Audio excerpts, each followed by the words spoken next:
আমি আপনাদেরকে বললাম, আল্লাহর নামে কসম করে বলি, এখানে গতকালকেও পিশাব চরমনাইকে বিএনপির শীর্ষ জায়গা থেকে ফোন দেওয়া হয়েছে যে হুজুর, এখন তো সময় চলে আসছে, আপনাদের সাথে একটু কথা দরকার।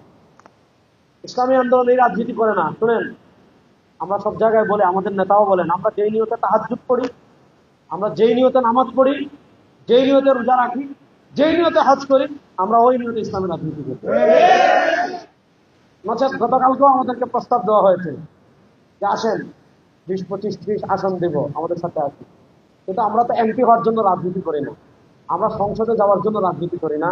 আমরা সংসদে যাব ঠিক, কিন্তু সংসদে যাব আল্লাহ কোরআনের প্রতিনিধি হয়ে, ইসলাম পন্থার প্রতিনিধি হয়ে, ওই বাঙালি জাতীয়তাবাদ ধর্ম নিরপেক্ষতার প্রতিনিধি হয়ে আমরা সংসদে যাব।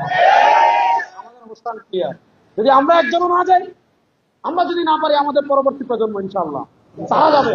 তারা যদি না পারে, তাদের পরবর্তী প্রজন্ম যাবে ইনশাআল্লাহ। কিন্তু আমরা ভিত্তিপ্রস্তর সূচনা করে গিয়েছেন সেই ফজল করিম নবরুল্লাহ মারকাদাহুম, এই মিশন এগিয়ে যাচ্ছে, আগামীতে আরো এগিয়ে যাবে ইনশাআল্লাহ।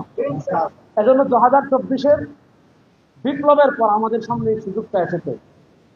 বাংলাদেশের এই যে দুইটা মৌলিক সিস্টেম, যে বাঙালি জাতীয়তাবাদের নামে ভারতীয় বয়ান আর ধর্মনিরপেক্ষতার নামে কাঠামোগত ইসলাম বিদ্বেষ, এটাকে যদি আপনি বাংলাদেশে বন্ধ করতে চান, এটা যদি বাংলাদেশে আপনি থামিয়ে দিতে চান, তাহলে আপনাকে কি করতে হবে?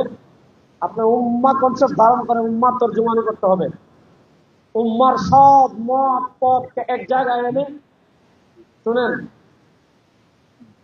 যারা ইসমতে আম্বিয়া মানে না, যারা সাহাবা একরামকে সত্যের মাপকাঠি মানে না, যারা ইলাহ, রব, দ্বীন, ইবাদত এগুলো বিকৃত হয়ে গিয়েছে, এগুলো যারা বিশ্বাস করে, তাদের সাথে আমাদের আকীদাগত দ্বন্দ্ব আছে, কিয়ামত পর্যন্ত থাকবে ইনশাআল্লাহ।